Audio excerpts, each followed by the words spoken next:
Hi நண்பர்களே, நான் தெரிகிறேனான்னு தெரியல. நல்லா தெரிகிறேனா? இவ்வளோ பெரிய பால், இவ்வளோ துண்டு பாலில் தான் நம்ம இருக்கோம். என்னடா வினோத்து பால் கதைலாம் சொல்கிறோன்னா, இவ்வளோ பெரிய உலக பந்தில் தான் நம்ம இருக்கோம்னா நம்ப மாட்டாங்க. அதனால் இவ்வளோ துண்டு பாலில் தான் நம்ம இருக்கோம். ஓகேங்களா? இந்த பால்குள்ளே தான் நம்ம இருக்கோம். இவ்வளோ துண்டு பாலில் தான் இவ்வளோ பெரிய உலகமே அடங்கியிருக்கு. ஓகேங்களா? இது வந்து எப்படி சொல்கிறது, லெஃப்ட்டு ரைட்டு சவுத்து நார்த்து எல்லாமே சேர்த்து ஓகேங்களா ஒரு பால். ஓகேங்களா? இது மேலே வந்து வானம். ஓகேங்களா? இந்த பாலுக்கு மேலே, இந்த பாலுக்குள்ளே தான் நம்ம இருக்கும். இந்த பாலுக்கு மேலே வானம். அதுலேருந்து மழை, மேகம், இடி, மின்னல், ஓகேங்களா, வெயில், காற்று, எல்லாமே, நெருப்பு எல்லாமே வருது. ஓகேங்களா? கீழே வந்து பூமியில் லேக்கு, பீச்சு, ஓகேங்களா, ஃபாரஸ்ட் ஏரியா, அப்புறம் அனிமல்ஸு, அதுக்கப்புறம் லேண்டு, அப்புறம் பார்த்திங்கன்னா இந்த ஹீல்ஸு, ஓகேங்களா, ஹீல்ஸு, அப்புறம் பாறை, மலை இதெல்லாம் இருக்குது.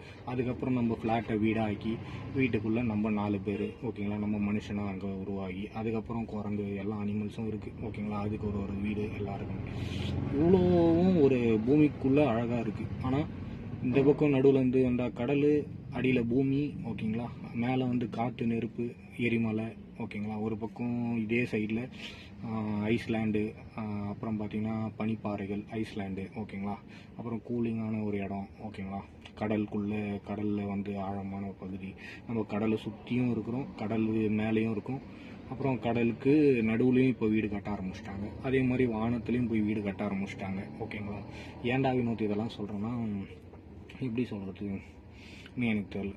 ஓகேங்களா? இப்படிப்பட்ட உலகத்தில் நம்ம இருக்கிறோம். ஆனால் ஒரு சாதாரண ஒரு எப்படி சொல்கிறது, பாருங்க, இந்த 50 ரூபா நோட்டுக்கு தான் நம்ம அடிச்சிக்கிறோம். ஓகேங்களா? இந்த 50 ரூபா நோட்டுக்கு தான் நம்மக்கிட்ட ஒத்துமை இல்லை. ஓகேங்களா? ஏன்னா அந்த பேப்பர் நோட்டுக்கு தான் நம்ம அப்பா அம்மா கிட்ட பேசுறது இல்லை. ஓகேங்களா? அவங்க நம்மக்கிட்ட பணம் இருந்தால் தான் நம்மக்கிட்ட நம்ம பேசுகிறாங்க. நம்ம தங்கச்சி, அக்கா, தங்கச்சி, தம்பி, சொந்தக்காரங்க, ஓகேங்களா, சொந்த ஓனர்கிட்டயே சண்டை போடுற நிலைமை ஆயிடுது. எல்லாருக்கிட்டையுமே இந்த காசு கோசம் எப்படியெல்லாம் சண்டை போடுறோம், அசிங்கமாக பேசுகிறோம். ஓகேங்களா? நம்மளே அறியாத மாதிரி ஆகிட்டோம். ஓகேங்களா? எல்லாம் இந்த பணத்துக்கோசமாக. லாக்டவுன்னு ஒன்று வராத வரையிலும் நல்லா இருந்துச்சு.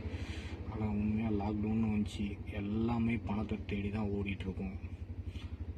பணம் இருந்தால் தான் மரியாதை, பாசம், ஓகேங்களா, சொந்தக்காரங்க, அக்கறை, ஓகேங்களா, அன்பு, பாசம்லாம் கிடைக்கும் பொழுது. பணம் இல்லைன்னா ஒன்றுமே இல்லை, யாருமே மதிக்க மாட்டாங்க பொழுது. ஏன்டா கடவுளே அப்படின்ற மாதிரி இருக்குது. எனக்கு எப்படி சொல்கிறது, அந்த பணம் இல்லாமல் இருந்திருந்தாலே இந்த உலகத்தில் சந்தோஷமாக இருப்போம்னு தோணுது. எல்லாத்துக்குமே வெறும் பணம் மட்டும் இதுவும் கிடையாதுங்க. நிம்மதியாக வாழணுங்க.